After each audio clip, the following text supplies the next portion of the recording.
Mashama Bailey has become one of America's most distinguished chefs. She's working in kitchens from France to right here in New York City, but it was her love of Southern cooking that lured her back to the South. We're going to cook with her in a minute, but first, a look at her culinary journey.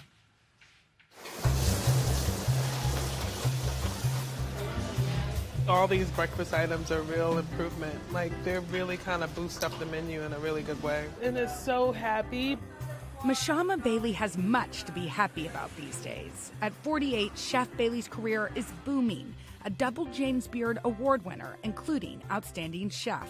Her debut restaurant, The Gray in Savannah, Georgia, is a destination, and she recently opened 2 more eateries in Austin, Texas.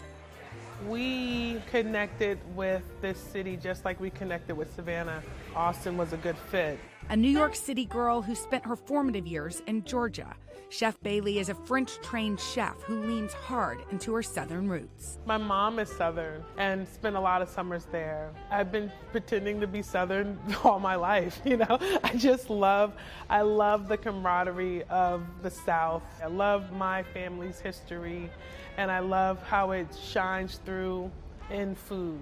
And it was that time spent in her grandmother's kitchen which made Chef Bailey fall in love with cooking. She could turn something out of nothing. She always had a pot on the stove. It came from so much love, and it didn't really come from like this an abundance of having. It was like what she had, she shared. And I really tried to embody that. After an internship in France and a short stint as a personal chef, she landed a sous chef position in New York City. My most transformative time, me becoming serious about this profession, was my time at Prune. I think working for Gabrielle Hamilton was very eye-opening. Her food was very comforting, very classic, and I thought that I was becoming not only a better chef in that environment, but a better person. And in a male-dominated field, it was mostly women who impacted Chef Bailey's culinary journey until she partnered with Jono Morisano in The Gray. When I met Jono, it was kind of serendipitous. It was like, oh wait, I lived in Savannah as a kid. I want to move to the South. I want to be an executive chef at a restaurant. Okay, let's go see what this is about. But the location Jono chose for their joint venture gave Chef Bailey some pause. I've never seen a Jim Crow era bus station before.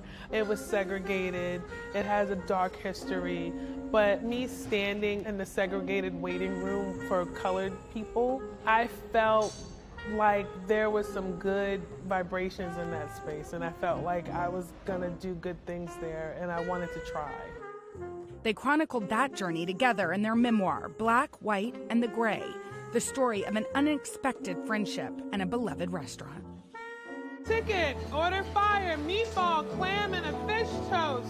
And that beloved restaurant, featured in Netflix's Chef's Table, continues to delight diners with fresh Southern ingredients along with special touches from Chef Bailey's childhood. After the guests have dinner, we clear their plates and we give them a thrill.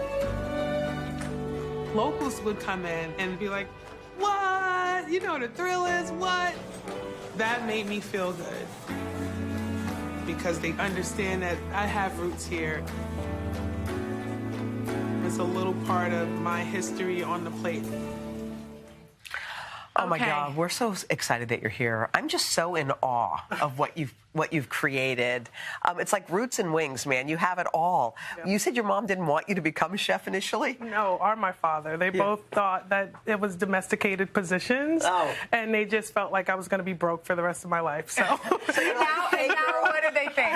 They think they're very proud, very proud. You know, what I love is that first of all, you brought us these thrills, but you learned all of your love of cooking from your grandma. Yeah, because it was, you know, we didn't have much, and we, well, let me tell you what a thrill is. Yes, tell us. So a thrill is something that women from the neighborhoods in Savannah would make for the children of the neighborhoods in Savannah, and usually made of very inexpensive ingredients like Kool-Aid, sugar, water, maybe like if you spent 25 cents on a thrill instead of 10 cents, then you would have fruit cocktail in it or something like a nice surprise. Yeah. But it was, I mean, the Savannah summers are brutal and they last forever. And so it's really nice in the summertime when the humidity's high and the heat is high that you can actually have something to cool you off. What's in this one? That's a grapefruit, pink grapefruit thrill. It's delicious. So it's some grapefruit juice, and this is not, we don't do Kool-Aid at the restaurant, just to clarify. I was going to say,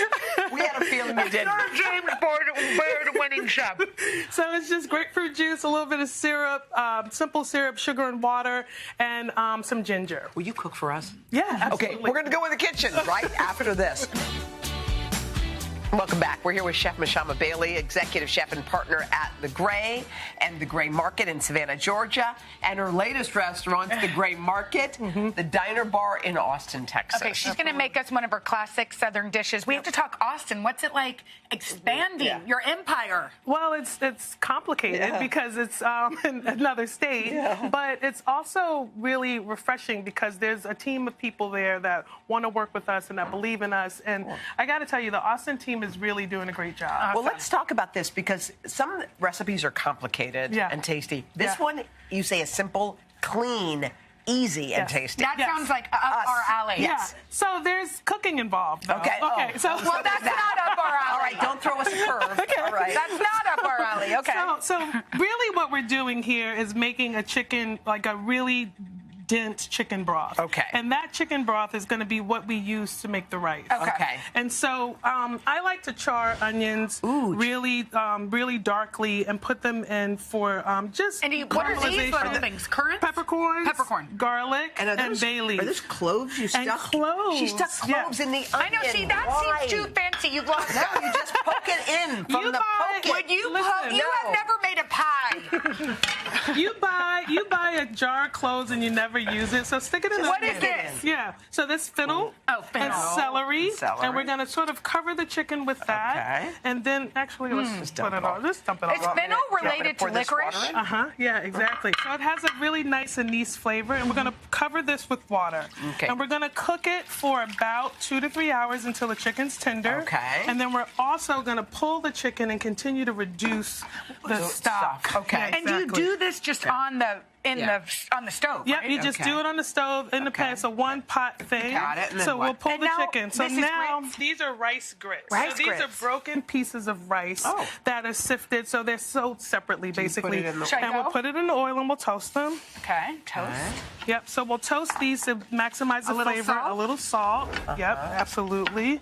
And then we're going to put more vegetables. So this is a classic mirepoix plus fennel. So we have onion, carrot, fennel, and celery. Yeah. Got it. So it's kind of like a play on chicken noodle soup. It is a play on chicken noodle soup. It's really a play on a chicken bog, which is based out of South Carolina. And it's a stewed chicken with rice cooked in the liquid. So you say toasting that broken up rice adds, what does it do? It adds flavor? It adds flavor. Yeah, it just enhances the flavor of the rice. So we go to the next. Okay, so now we're here and we're making this kind of creamy. Right, so the next spot is once your rice is toasted and your vegetables are translucent, we want to add wine. So this is the wine.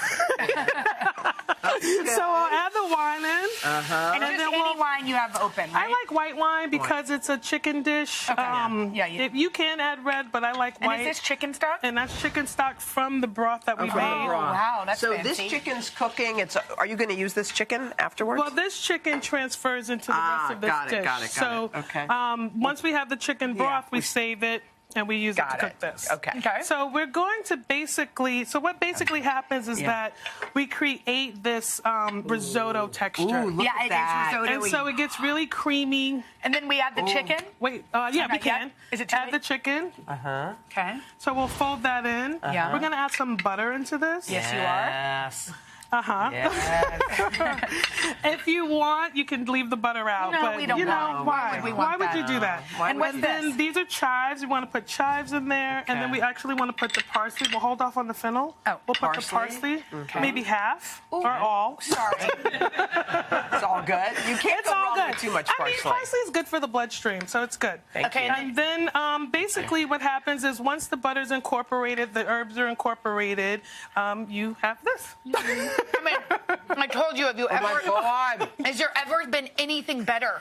Yeah. Oh my we want to God. come do the show in Savannah just to eat at your restaurant. I would love that. Please, Okay, you're welcome. Come to Savannah. Come to Austin. You can visit your. I know. Oh my God, your people. I'd like to go to Austin too. Absolutely. But Savannah first. Let's go there first. By the way, this is so yummy. This is so good. For this today's recipe. Yeah, go to today.com/food. You should.